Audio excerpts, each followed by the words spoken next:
We are back out here at Missouri Wind and Solar in Seymour, Missouri. Wes, I understand you guys just got back from the Homestead Expo, and you got a lot of questionable feedback from people. We really did, and it was great to be out there, but it's sad to kind of hear some of the feedback that we got. It was really a lot of it's positive, but a lot of it's really kind of questionable. It's weird off the wall. So what is the strangest thing that you heard from people? Well, being that, you know, we're about to put our building up with I think it's a 96-inch sign that says DIY Wind and Solar, is that some people think that you cannot do it yourself.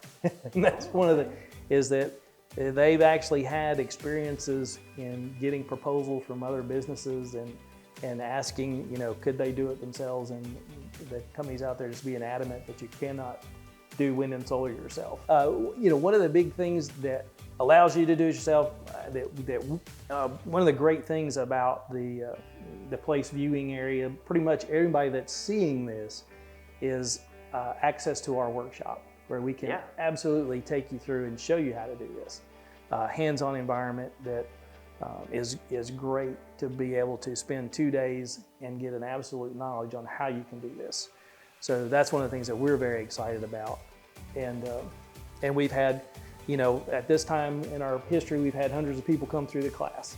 And so many of them have been very successful in doing these jobs themselves. Yeah, because even if you come to the class and say, okay, maybe it's not for me, you just spent $400 to save yourself, you know, $20,000, $30,000, $40,000. Exactly. Even if you came in like you're saying, if you decided not to do it, it's still $400 to decide not to do it is a lot cheaper than deciding to go in with $40,000 and decide, you know, no, this wasn't for me. So absolutely.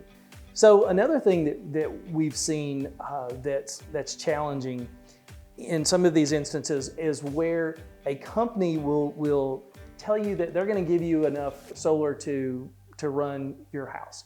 And usually that's going to be X wattage, right? So 15,000, 20,000 watts, whatever. And they're selling you a panel value that goes on your roof or whatever. And so what we truly have seen, and it's very sad, so I sell you, say, 10,000 watts worth of panels, put them on your house, and then you start looking at your bill and realizing you're only getting 5,000 watts worth of power generation. And you call them back out, and they come out and they look at it and they say, well, you've got some trees that are shading.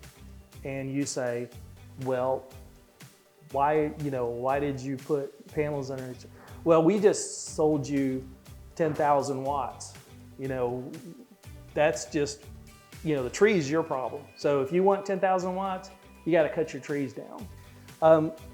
Along those same lines, another big thing that we see and we get questions about, and that is pretty complex, but just for our viewers, the concept of net metering. So one of the things that some companies do is we take the energy you produce, you consume it first, and so then if there's any energy left over, then it's going back into the power company, thus it's net.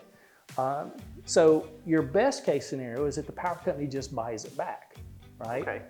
And so in that case, if you're in Webster County, which is where Missouri Wind and Solar is, we're on Seminole, and I think that our kilowatt's about 14 cents a kilowatt. Gotcha. Okay. So in net metering, if we were flowing kilowatts back over there, you would say, well, we're going to get 14 cents. Well, it's typically not the case, because they are going to purchase it back at their wholesale rate. The last thing that we keep hearing is that, you know, the costs are $40,000 plus, and that's just not the case. You can get started. I mean, if you walked in our store today, you could get started for probably less than $500. Okay.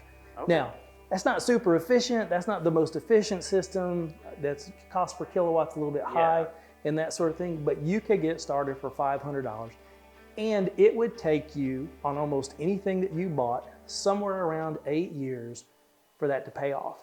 Okay, so not bad at all. And so it's not bad at all. All right, Wes, well, as always, thanks so much for having us out today, and thanks for all of that great information. Mason, we always appreciate you coming out. Thanks for coming over.